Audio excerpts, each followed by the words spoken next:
Shabbat Shalom and welcome everyone. I will be reading from my notes today, so apologies for that.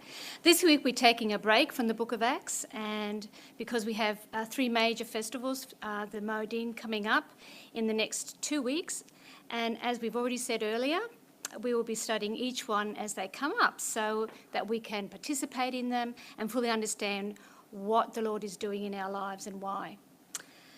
Because there are three main festivals of the Lord, all one after the other, today's entire study will be devoted to these, as well as next week's study.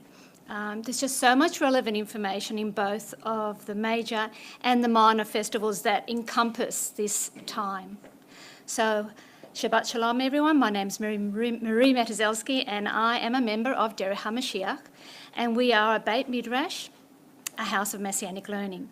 Welcome again to those watching online and those who are here in person, especially those who are here for the first time. Let's open in prayer. We will not be doing the recap of the Book of Acts because it'll be such a long time before we get to do it now. So we're going to skip that part and we're going to go straight into the overview of festivals. Got that there? Yeah. So my part to play, for want of a better word, today is just to give a very brief overview. Ralph's got so much more in-depth things to share, but I just thought it was really important to talk about how these festivals interact and relate to us as Messianic believers. So, yeah, we're going to be focusing on that today. Going to be focusing also in the next Shabbat. We'll study the rest of the festivals and then just see how it all meshes together. I just want to start off with something that is so simple and yet always fascinates me. The Jewish week days are not named, they're numbered. So you would start Sunday is day 1, Monday day 2, until you arrive to the eve of the 7th day. Instead of a number, it has a name, Erev Shabbat, which continues until the eve of the Saturday Shabbat. And just that on its own speaks volumes, doesn't it? Numbers, 1, 2, 3, and then you come to this precious sanctuary of time, and Father says, no, this has a name. So much, so important, so precious. So my mind just jumped into rhetorical questions that would hopefully trigger something in our hearts. It tells us the importance of this day for Father. But what does this spiritual time frame represent? What type of shadows of the Messianic age do we participate in when we are doing Shabbat? What are we rehearsing for? How will Shabbat develop our relationship with God? What part does obedience play in that whole scenario? I just want to encourage one another in the beauty and holiness of Shabbat. And I'm going to use a word here, and the word is unlearned, because sometimes when we've dialogued with friends, they sort of say, oh no, that's just so legalistic. And in my head, in my heart now, I realise now that it's just such an unlearned response. And I don't say that to be rude. It's just that they haven't been exposed to the truth. And out of that basis comes this upfront reaction, oh, that's legalism. But we know in our hearts that it's not. It's actually participation in the Messiah. So Leviticus 23 verses 1 and 2, Adonai said to Moshe, tell the people of Israel the designated times of Adonai which you are to proclaim as holy convocations are my designated times. I love the onus there. They're his times. This scripture introduces a concept of designated times, which are lived out through a seasonal calendar. And so the group of festivals that we're introducing today is called the spring festivals, but that's because they fall in the northern hemisphere. It's their springtime. So they're referred to as Passover or Pesach, but they're actually 3 separate festivals. They start with Pesach, then unleavened bread for 7 days, then first fruits, and inside first fruits is the festival of unleavened bread, which then is the start of the counting of the Omer, which will last 50 days, taking us through to Shavuot or Pentecost. As I said, I'm just doing a real fast run through. We'll be stopping and really focusing on things soon. Okay, I'm just moving on to the next slide now. So within these festivals of the Lord, there are two major or sub-festivals. One is called the Meal of Messiah, the Lag Ba'omer, which we'll look at next week in quite a lot of detail. So, a Meal of Messiah. But God calls his main festivals holy convocations, which sounds like a really important word, but in other times they are separation, a time of gathering for believers. Believers assembled with one mind, one purpose, in obedience to the Father. But why? Why would God expect this of his people? Why? Why does he do that? And I think the key to that question is the word covenant, because we are in covenant with God Almighty. And in that covenant relationship, there's a key. And the key is setting time aside by creating, and I love this term, a sanctuary and a time and a space. That's separation, that sanctuary of time is holiness. And the best way that we can experience this in God's wisdom is by Shabbat, that continual repetition of Shabbat. Holy convocations. One amazing purpose is the rhythm of sanctification. And that's another term which I really love because, again, God in his wisdom decided that this is something that we would do over and over again. And it's because he wants us not just to participate, but to grow. And it's just so many layers that as we grow, we will lock into. So some of them are eternal. Some of them won't stop. So it's fascinating. Each festival creates a spiritual time capsule of sanctification, not just for Jews, but for all who participate.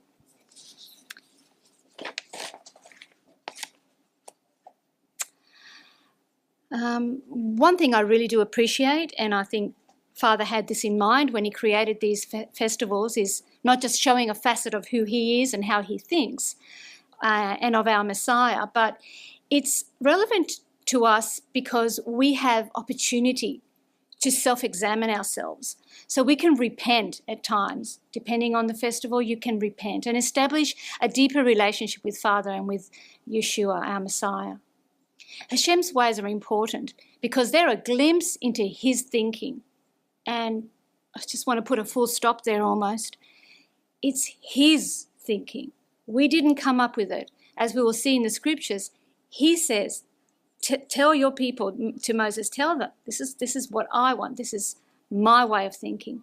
And he knows what's best for us and how our relationships will function. I'm going to read out Colossians out of the Apostolic Writings, chapter 2, verses 16 to 17.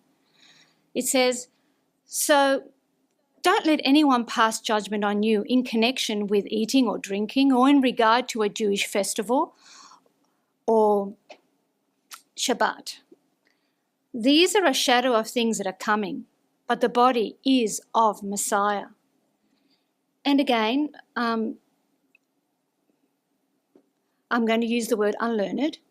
At times, those that are unaware of the original context of what this really means may say to you or may pass judgment on you.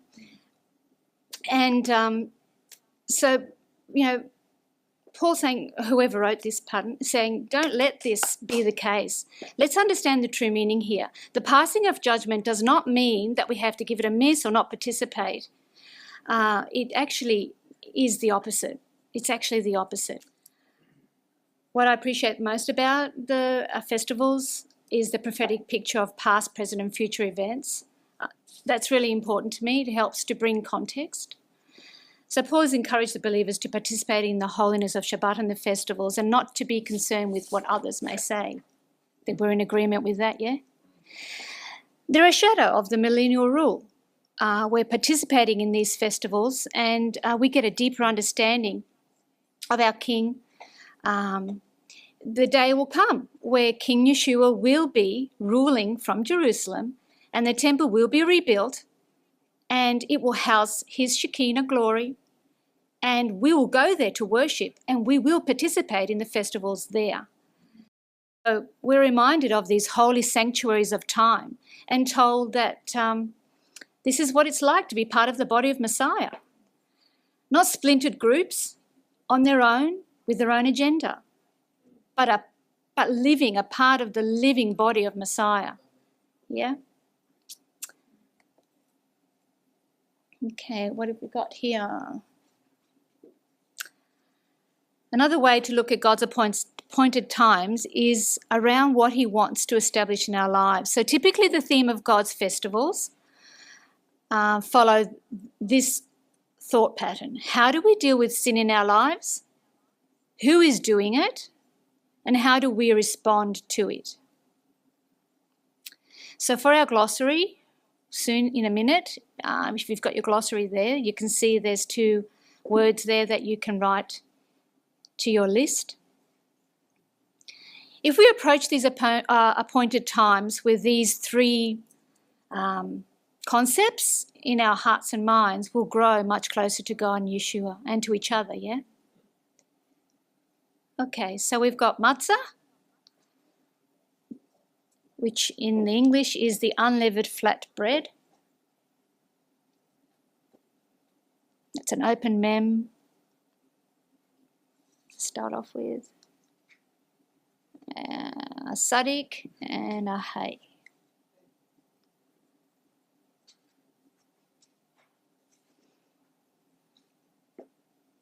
Mitzrayim is the next word. In English it means Egypt.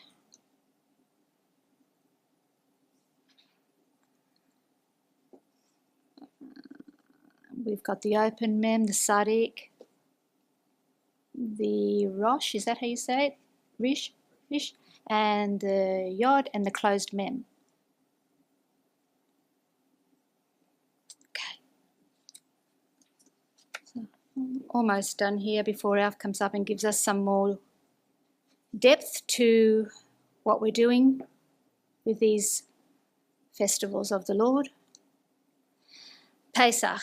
The festival we'll be focusing on this week and next week this week actually it's Pesach and unleavened bread. So let's read where it all comes from. Ta-da! Where it all comes from. It's from the book of Leviticus. And what we're going to do, in order not to read so much context, I'm going to just read a little bit and skip and read a little bit. So that's not on the overhead though, is it? No, it's on my notes, yeah. So if you're all right with it, you're welcome to turn to Leviticus chapter 23 and you'll see how I skip through as I'm reading it now.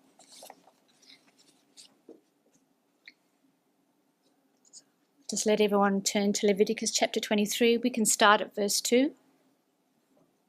1. Yes, because I turned the page.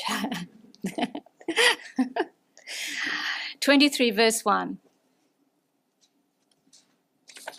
And says, Adonai said to Moshe, tell the people of Israel the designated times of Adonai, which you are to proclaim as holy convocations, are my designated times. Work is to be done on the 6th day, but on the 7th day is a Shabbat of complete rest, a holy convocation, and you are not to take any kind of work. It is a Shabbat for Adonai. Love that. Even in your homes. Leviticus 23:4. These are the designated times of Adonai, the holy convocations you are to proclaim at the designated times.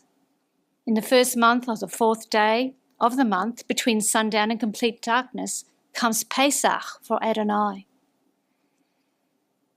On the 15th day of the same month is the festival of matzah. For 7 days you are to eat matzah. On the first day, you are to have a holy convocation. Don't do any kind of ordinary work. Verse 8, bring an offering made by fire to Adonai for 7 days. On the 7th day is a holy convocation to do not do any kind of ordinary work. Going down to verse 9 of 23, Adonai said to Moshe, tell the people of Israel, after you enter the land I am giving you, and the harvest is ripe, its ripe crops, you are to bring a sheaf of first fruits of your harvest to the Kohen. He is to wave the sheaf before Adonai so that you will be accepted. The Kohen is to wave it on the day after the Shabbat. And verse 15, from the day after the day of rest, that is, from the day you bring the sheaf of waving, you are to count 7 full weeks. Verse 23:16, until the day after the 7th week, you are to count 50 days. And then you are to present a new grain offering to Adonai. And finally on verse 17 it says, you must bring bread from your homes for waving, 2 loaves made with 1 gallon of fine flour and baked with leaven as first fruits for Adonai. That was a real condense, but that was a rundown of these festivals that are his. And as I did pause there on verse 5, I love where it says in verse 5, that Pesach comes for Adonai. And if we look at the word, Pesach there, that's for your glossary. In English it's Passover.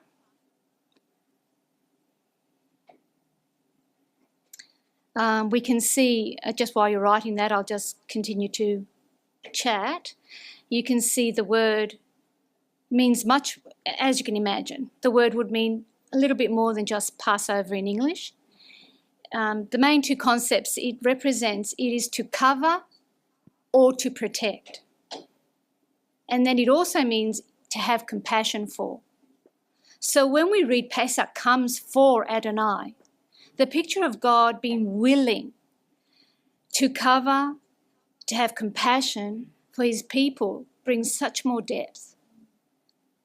The significance of coming out of Egypt, being set free from slavery. While we view this in a past viewpoint, it remains a vigilant mindset for our lives. We have been removed from the bondage of Egypt, the bondage of this world, and the bondage of sin. So much to be grateful for.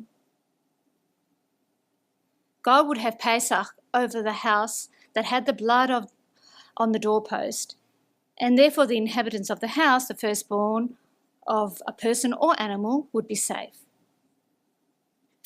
That's a real quick brush over with the paint of Pesach, and like I said, more depth coming up.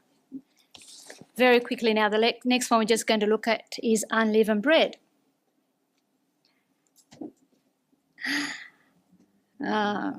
Wonderful opportunity this one is. Removing leaven from the house, physical action to focus our spiritual lives. I love it when God does that. Does something physical to have that meaning in our lives. It's not just words. If you do something physical, it has so much more meaning. It's a time of self-examination and removing sin from our lives, being proactive. This activity becomes a focus as the day of Pesach approaches, and the ceremony is called Bedihat Kametz, which means search for leaven or sin. What a great metaphor we find in 1 Corinthians chapter 5, verses 7 to 8. Let me read this out. Get rid of the old chametz so that you have a new batch of dough, because in reality you are unleavened. For our Pesach lamb, the Messiah, has been sacrificed. So let us celebrate the Seder not with leftover chametz, not the chametz of wickedness and evil, but with the matzah of purity and truth. Wow. So Paul's using, they would have known, obviously, what he was talking about. But, an apostolic writing right there that's using the metaphor of Pesach or Passover, to emphasize our status. It's very powerful. We are new creations. Inside the week of unleavened bread is another festival called First Fruits. And the last Sabbath of unleavened bread brings in the meal of Messiah, which we'll look at really closely next week. As a continuum, Leviticus 23 verse 10 describes the next phase, which is called the counting of the Omer, which starts at first fruits. In its original context, it was to bring the sheaf of the fruits, as I read before, of the first fruits of grain harvest to the temple on the day after the Sabbath of unleavened bread. So what happens next is on the day when the Omer of barley is presented, begins 49 days of counting toward Shavuot or Pentecost, which then commemorates on the 50th day, as seen in Leviticus 22 verse 16.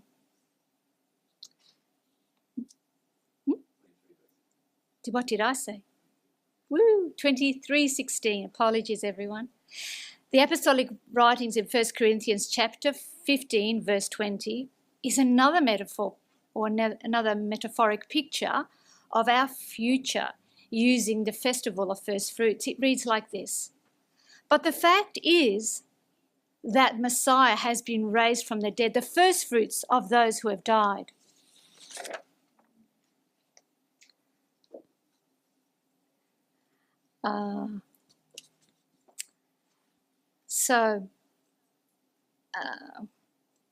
Just about finished here. This is just my rounding up as we've really rushed through introduction, I guess, into these festivals. A word that best describes the prophetic fulfillment of Pesach is redemption. When Rabbi Saul of Tarsus, the Apostle Paul, was addressing the believers in Corinth, he used the analogy of Pesach again to make his point regarding their sin and their lives being so corrupt. It reads like this: "Your boasting is not good. Don't you know the saying, it takes only a little chametz of leaven to leaven a whole batch of dough? Get rid of the old chametz so that you can be a new batch of dough, because in reality you are unleavened. For our Pesach lamb, the Messiah, has been sacrificed. So let us celebrate the Seder not with leftover chametz, the chametz of wickedness and evil, but with the matzah of purity and truth."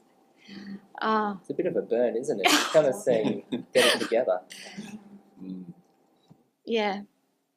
So in one sentence, the festival of Pesach is summed up like this: "Slaying the lamb at Passover foreshadows the greater redemption found in Hashem's appointed lamb, the Messiah." Thank you, everyone. That was your introduction. Thanks, Marie. That was a great introduction. It's always hard to juggle the depth that you can go into with this sort of stuff as an introduction, and also we're a house of learning, so we need to cover enough material to make sure that we're understanding what we're going into without sort of getting too deep, because that'll spend hours, and without being too shallow. So that, I think that was good, and also to bring in some of those sort of shadows and the apostolic writings.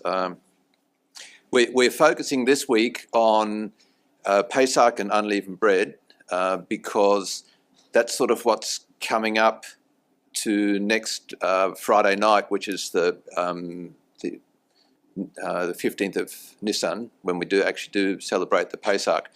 And then on next Shabbat, we'll actually do the rest of we'll try and cram the rest of the festivals into that. But so that's why we're sort of not going the rest of it today, because there's a lot to build up to that point.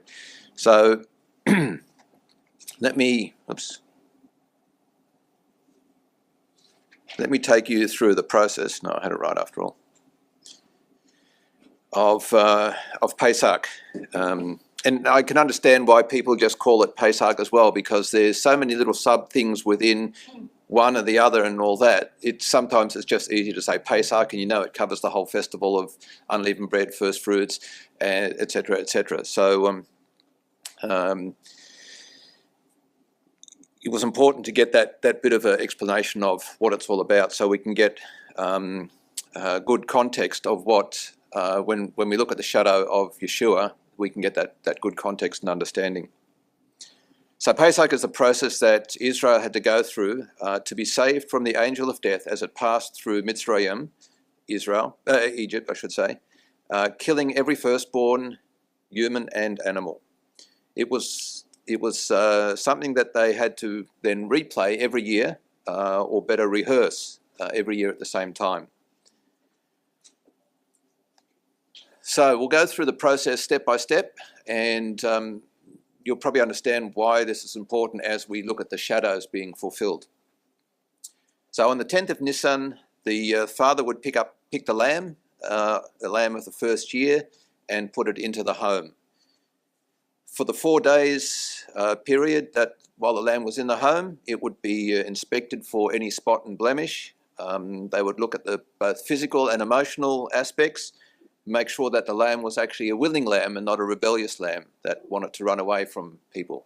So there was not just a physical, spotless, blemishless lamb, but it had to be emotionally as well. You can get some that are very willing and some that are quite rebellious. So this one had to be a willing lamb. I wonder why. On the 14th of Nisan, the lamb, which the whole family by now had bonded. You take a little lamb that's actually not rebellious, that wants to snuggle up next to the children and everybody. You would take that lamb out the front and slaughter it in front of the whole family. They did it with compassion, yes, but the whole point was that you were meant to emotionally bond to this animal, because this whole sacrifice was meant to cost. It was meant to show the reality of and the seriousness of the situation they were in Egypt, under the bondage of sin, basically, under the bondage of Pharaoh, and what God had to give in the future, exactly. So on the 14th, the lamb was slain, and the blood was applied to the doorpost and the lintels. Of course, that was only for the first Pesach. After that, that didn't have to be done.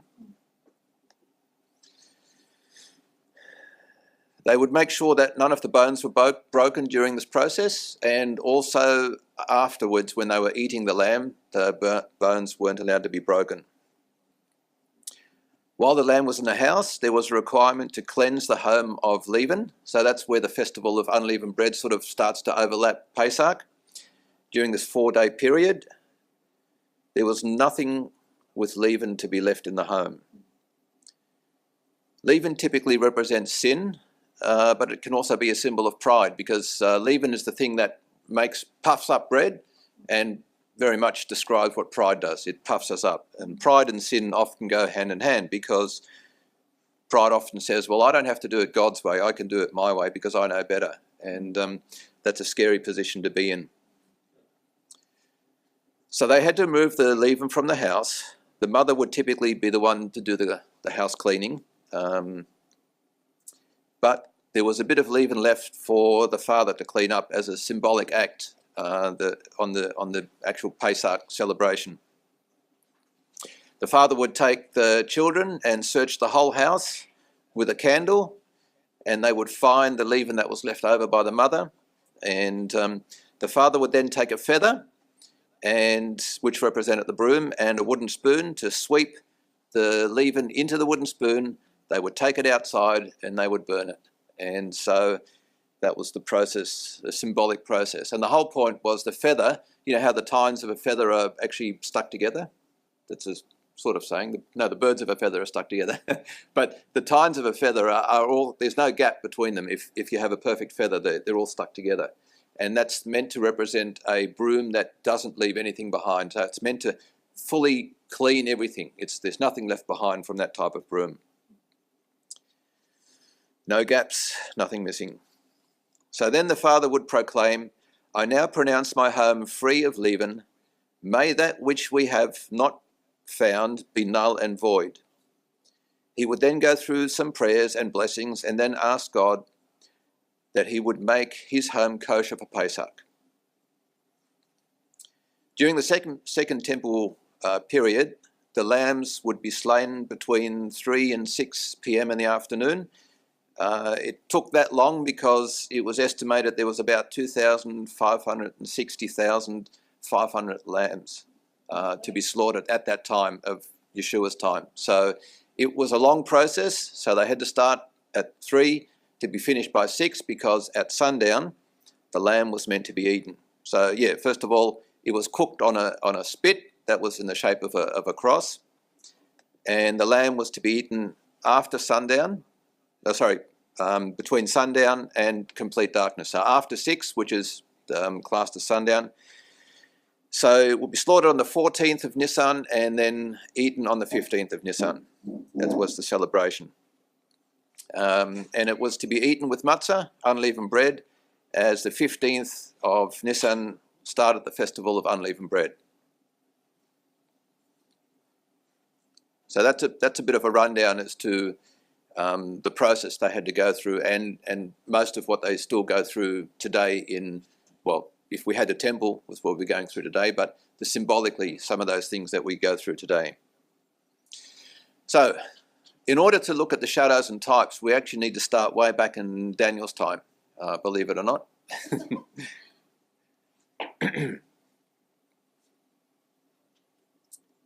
Because that's one of the first things that Yeshua fulfilled in his ministry, is a prophecy back from Daniel. So we'll have a look at that in a bit of detail. But first, let me give you some context about that time when Daniel got a prophecy. So it's back in chapter 9 of Daniel, and the people of Judah had been taken into captivity by Babylon, into Babylon by the Babylonians, I should say. Nebuchadnezzar had besieged Jerusalem for 3 years and laid waste to the temple, to Jerusalem and the walls. So something very similar as to what happened in the second temple period, but this happened a few hundred years earlier. They took the people of Judah into captivity, including a number of the important people, nobles, people in line for the throne, and prophets like Daniel. Just an aside as well, that at that time Israel was the northern kingdom, Judah was the southern kingdom.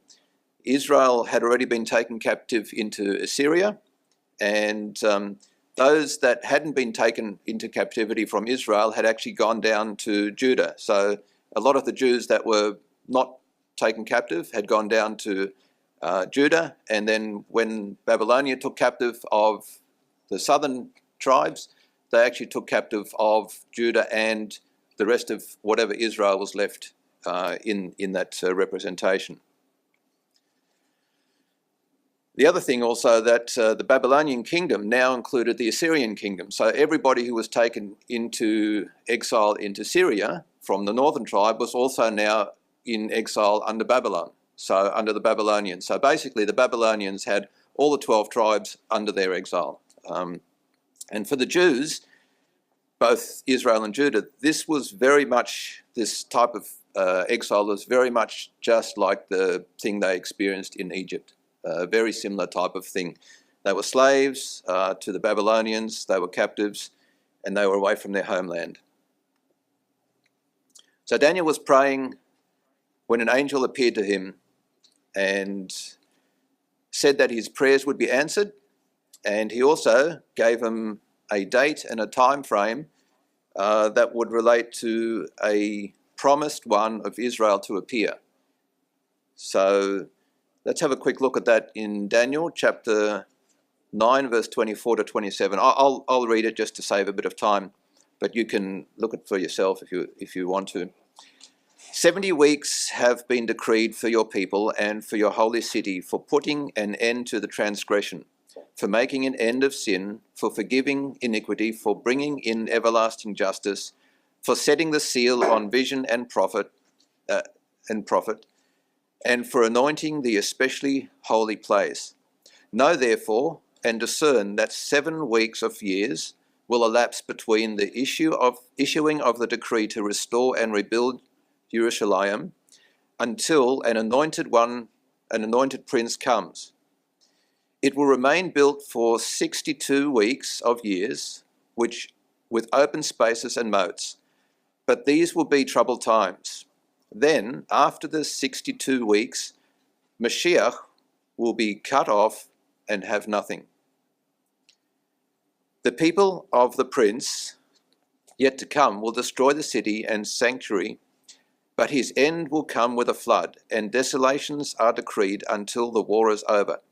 He will make a strong covenant with the leaders for 1 week of years.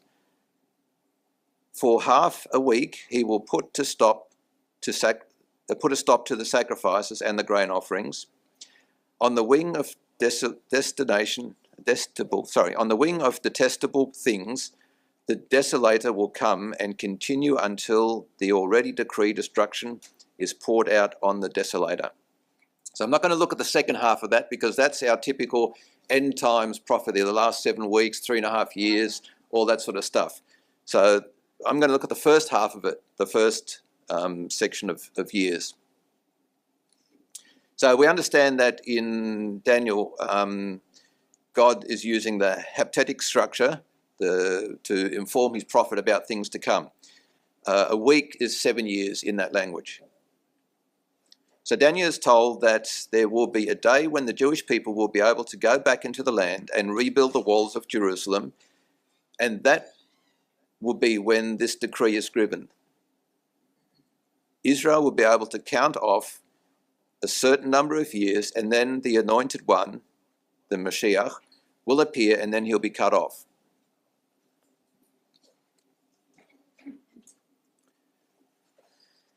So this needs to be calculated because for us it's sort of too far away and to understand what's happening there. But Daniel Thompson is where I got a lot of this information from. I don't know if you've heard of Rabbi Daniel Thompson. He's he's a Messianic rabbi. He's very good. I trust what he says.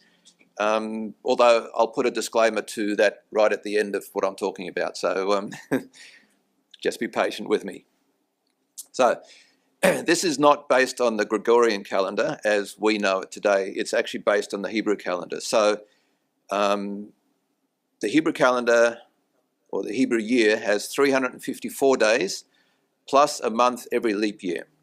And that then equates to, over this period of time, equates to 7 months over a 19-year cycle. So on average, if you take that all up, it's about 360 days per Hebrew calendar year.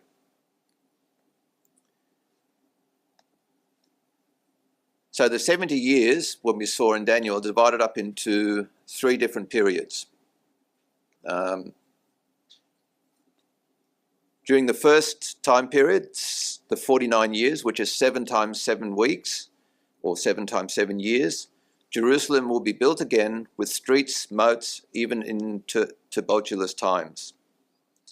The second block of time, 62 sevens, is a total of 434 years, comes immediately after the first years, which gives a total of 69 years, 69 weeks, 69 sevens, which is 483 years.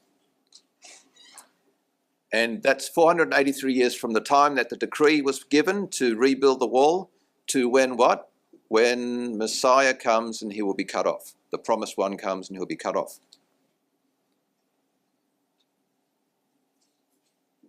So I'm trusting Daniel Thompson's maths on this.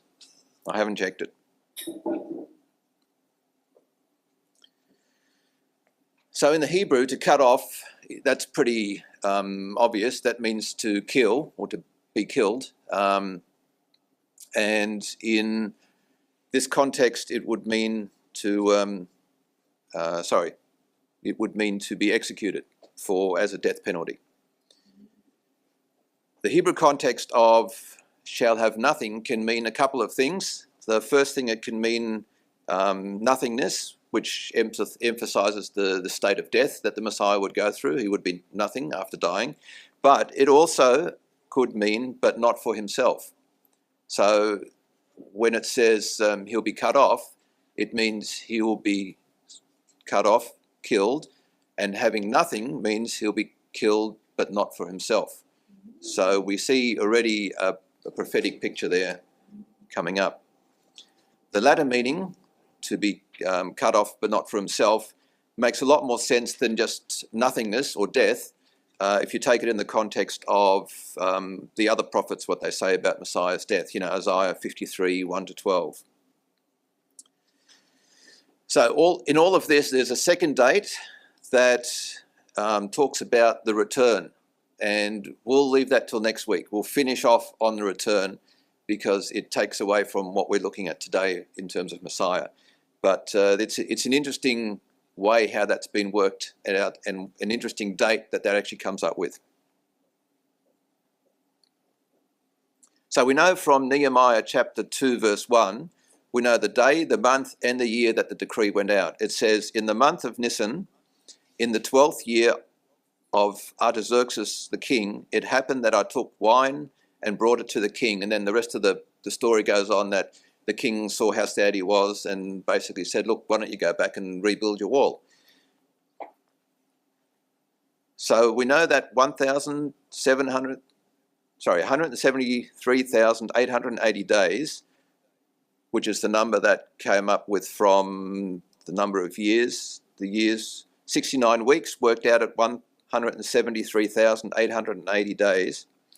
If you actually take that number and add it to the day that the decree was given, and according to Rabbi Thompson, the decree was given on May the 14th, 445 BCE, that's when the Messiah will appear and be cut off.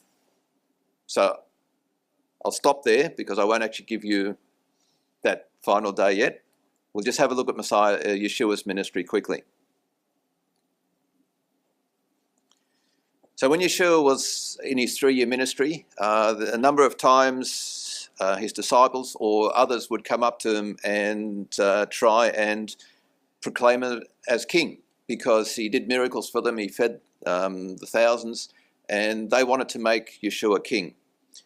But his typical response was, at that time, he would retreat. He would go away from the crowds. He would say things like, my time has not yet come. In fact, we see in Yohanan chapter 7 verse 8, when Yeshua goes to do, when he's Talmudim, his brothers and saying, let's do Aliyah, let's go up to Jerusalem for the festival. So Aliyah is another glossary term for you. Aliyah is ayin, that's above, lamed and hey. So it means going up to Jerusalem. When they asked him about this, he said, I'm not going up to this festival now because the right time for me has not yet come. So we've often thought of that as being, well, the right time for him is when he comes back as king, right? That's how I've always put that into context. But I think it's probably a little bit different. In fact, we see that he does end up going at the end. In verse 10, we read that after his brothers had gone up to the festival, he too went up, but not publicly, in secret. So he knew that at that time the Pharisees and the leaders wanted to kill him already. So he went up in secret. Because events would unfold if he went up in public. That was not his time yet. It wasn't the right time. So let's have a look at Matthew 21 verses 1-16. And again, I'll read that. I know that in the past we've had other people read, but because of the shortage of time, which I've probably just taken up now anyway by saying this, I'll cut that out of the video. Matthew 21 verse 1-16, it says, as they were approaching Jerusalem, they came to Beit Page on the Mount of Olives. Yeshua sent 2 Talmudim with these instructions. Go into the village ahead of you, and you will immediately find a donkey tethered there with its colt. Untie them and bring them to me. If anyone says anything to you, tell him, the Lord needs them, and he will let them go at once. This happened in order to fulfill what had been spoken through the prophet. Say to the daughter of Zion, look, your king is coming to you, riding humbly on a donkey and a colt, the offspring of a beast of burden. So the Talmudim went and did as Yeshua had directed them. They brought the donkey and the colt and put their robes on them, and Yeshua sat on them. Crowds of people carpeted the road with their clothing, while others cut branches from trees and spread them on the road. The crowds ahead of him and behind him shouted, please deliver us, or Hosanna, or Hoshiana, which is translated, please save us, to the Son of David. Blessed is he who comes in the name of Adonai. You in the highest heaven, please deliver us. When he entered Jerusalem, the whole city was stirred. Who is this? They asked. And the crowds answered, this is Yeshua, the prophet from Nazareth in the Galilee. Yeshua entered the temple grounds and drove out those who were doing business there, both the merchants and their customers. He upset the desks of the money changers and knocked over the benches of all those who were selling pigeons. He said to them, it has been written, my house shall be called a house of prayer, but you are making it a den of robbers. Blind and lame people came to him in the temple, and he healed them. But when the Kohanim and the Torah teachers saw the wonderful things he was doing, and the children crying out in the temple, please deliver us to the Son of David, they were furious. They said to him, do you hear what they are saying? Yeshua replied, of course. Haven't you read, from the mouths of children and infants, you have prepared praise for yourself. So, something interesting in verse 5 and 6. It says to fulfill what the prophet said that, look, your king is coming. There's a change happening here. In fact, what were the people doing? They were putting their clothes and palm branches on the roads. When do people normally do that? Or did that in those days? For a king. Yeah. There was a recognition that Yeshua was king. Yeah. Interesting. In fact, Yeshua did not, from that point on, have a problem with that claim that he was king. Even when Herod himself asked Yeshua, he said, Pilate said, he said, are you king? Are you the king of the Jews? And Yeshua's response was, depending on which version you've got, it says, he said, you said it, or these are your words. But he never denied it. He never said, no, I'm not. He didn't say, oh, it's not my time. He said, these are your words. So, what's this all saying? Back to our timeline.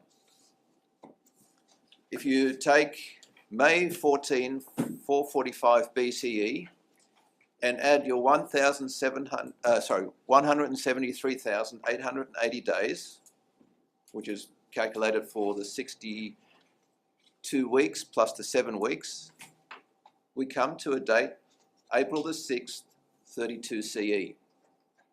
Now, I'm not going to hang my hat on the 32 CE because I'll explain that in a minute. But in reality, we've come to a thing called the 10th of Nisan in a certain year. What happened on the 10th of Nisan? The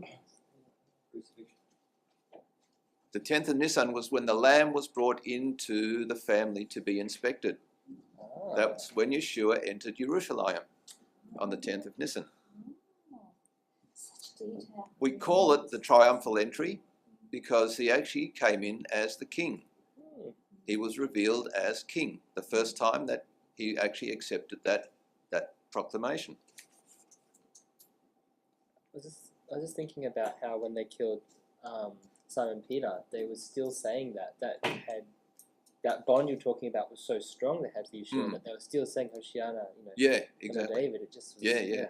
When they killed James, Yaakov. Yeah, sorry, Yaakov. Yeah, Yaakov Fatzadik, yeah. Yeah. Exactly, they were still saying that same thing. Yeah. And of course, we know that Yeshua was shortly cut off after he was proclaimed king, which happened 4 days later, 3 days later, 4 days later. So we see that the prophetic pictures started all the way back in Daniel of this time in history of Pesach, of Yeshua fulfilling it. So let me just make a bit of a disclaimer here. I'm not going to hang my hat on the 32 CE, okay? I did a bit of research, and I found anywhere between 29 and 33 CE is the year that people say that Yeshua was crucified. Some even went back as far as 17 CE. I think the problem is that there's a number of unknown things there. Exactly when did it go from BCE to CE? There's 11 days that were lost when they changed from the Julian calendar to the Gregorian calendar.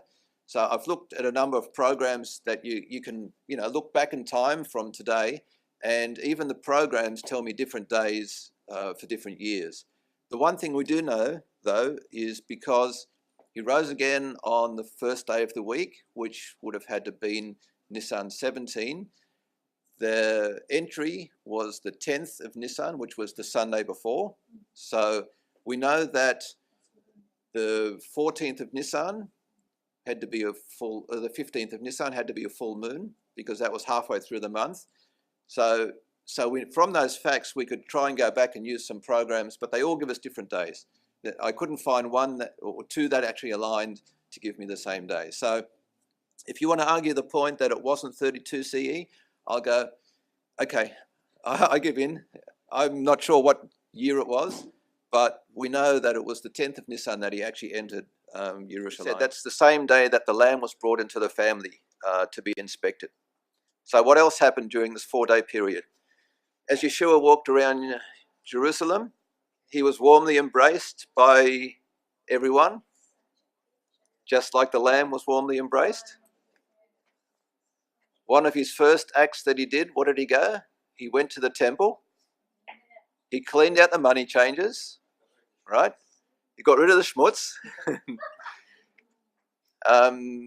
In fact, I always thought that he threw all of the people that were doing business out from the temple. But the Torah tells us you're allowed to have people there selling, because those that come from a distance couldn't bring all their sacrifices, so they were allowed to buy the sacrifice in the temple, exchange it for money. The problem was they were being extorted. They were charging more money than what they should have been. And these were the people that were doing the robbery. So these are the ones that Yeshua threw out, not everybody. And the other point is he would have been there, seen this at least for 3 years in his ministry, if not much more before that. Never once did he actually step up and do anything about it. It was this Passover, this Pesach, in specifically time of history, that he started to clean out the temple. It was not, I always thought it was like Yeshua got emotional and got angry and, finally had enough. But I think he knew exactly what he was doing before and during this time. Also, this was the first time he did a miracle in the temple, which was straight after cleaning out the schmutz. But yeah, by doing the miracles in the temple now, that was his way of declaring, Father, my house, your house is now clean. He's cleaned the hametz out of the house. So another thing that happened was that those that were in authority, the leaders, came and they asked him difficult questions in order to find fault in him. So they started inspecting him for fault and blemish. Before the lamb could be killed, various authorities had to declare it guiltless. And we see that the chief priest and the scribes, they couldn't find 2 or 3 witnesses that could come up with the same testimony as the Torah prescribes. The Jewish law says that you need 2 or 3 witnesses to punish or to put people to death. And in this case, all the witnesses couldn't get their stories correct. So he should have been pronounced sinless. In fact, next week we'll have a look at the fact that it was actually an illegal trial that he went through as well in the Jewish courts. But the priests and scribes should have declared him innocent at the time, guiltless, but they didn't. We see that Herod couldn't find any fault in him. Pilate said, I find no fault in this man. And then there were others, Judas, the repentant thief, and the centurion, all said that this is an innocent man. So Yeshua was now ready. He was without blemish and able to take the role of the lamb to be killed. Yeah. Just as someone foretold when he saw him coming to be baptized. Yeah. The lamb that takes away the sin of the world. Oh,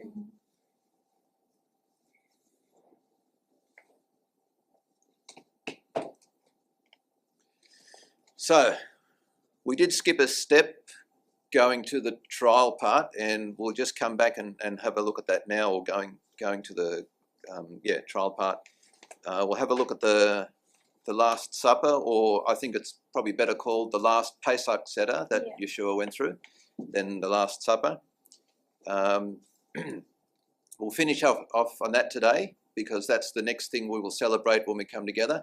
And then after that, we'll look at all the rest of the fulfillments in Scripture. And there's a lot more, trust me. So much detail. I won't go through the story of Pesach in detail, because we'll cover that when each of us do our Pesach celebrations. We'll actually cover what we actually do during Pesach. And as Kim rightly pointed out last week, that what we do in Pesach today, that Seder, that ceremony, is probably not exactly what Yeshua would have done in his time. That Pesach Seder has grown and has embellished over the years, but it's very interesting when you go through and look at the emblems, how a lot of those things point back to Yeshua, even after the fact. So, it was like historically things pointed forward to Yeshua, and then as they developed the Pesach Seder, they still point back retrospectively at Yeshua. So it's sort of like, if the blinkers fell off their eyes, that they would see, and that's part of what we want to try and do, is help the blinkers to come off our Jewish brothers and sisters' eyes, so they see the fulfillment of what they're celebrating in the true Messiah. But the thing that always bothered me, well, not always, but it's something that's bothered me for quite a while during my journey in before transitioning, and then during my transition period, is the issue of when did Yeshua celebrate the Passover, the Pesach, and when he was actually crucified, because he has to fulfill both, and yet it seemed to be the two didn't match. And it's probably something in Christendom that's not addressed, because Pesach doesn't have the same meaning in Christendom. It has a totally different emphasis. And so the fact that the two don't, or that there's a contradiction almost between he celebrated it the night before, yet it was celebrated the night after. In Christendom, that's not an issue, because Pesach doesn't really mean what it means to us. So doing a bit of research into that, as you can see, the timeline there, we see that the Pesach was celebrated on the 14th, so Yeshua actually, on the night of the 13th, which would have been the beginning of the 14th. So remember, the Jewish day starts at nightfall. So he would have celebrated sort of in the right time frame, because on the 14th, that evening, the lamb, or that afternoon, the lamb was slain. But that's when they actually celebrated Pesach after that. So how did that all work? Well, as we have already discovered, that Yeshua didn't just follow necessarily one line of teaching of Judaism or theology. We often from the outside look at Judaism and say, oh, it's Orthodox sect, or Orthodox religion, which means they believe in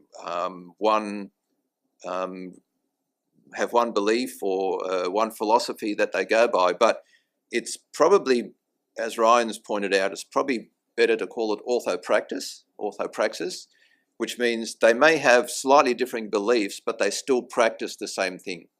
And this is where we see the difference between the Pharisees, the Sadducees, and the Essenes. while they all believed slightly different things and had different calendars even, the Essenes' calendar was quite different to the Pharisees' calendar. The Sadducees actually celebrated Pesach the day before. The Pharisees did. The Essenes, I think, celebrated it somewhere else, but from what I've read, that year it probably happened that the Essene celebration also fell on the 14th, on the same day as the Sadducee celebration. So it sort of helped to explain the discrepancy, because here God can use a donkey of a ungodly prophet who was going to try and curse Israel, but God ended up using him to bless Israel. But he used his donkey to stop him from being killed so he could bless Israel. If God can use a donkey to talk to this ungodly prophet, surely he can use the Essene or the Sadducean celebration to help fulfill Yeshua's prophetic picture. So, I'm not putting it beyond God to sort of have used the Sadducean celebration so that on that night they could celebrate the Passover, so that he could fulfill the Passover properly on the next night. So that helped really, as I studied this, really helped for me to put that bit to bed, because it was one thing that always sort of niggled at me over the years. How can there be inconsistency here? But as we're learning and studying, I'm actually realizing that God is beyond those narrow things, and he uses a lot of things to bring us closer to him. Cameron?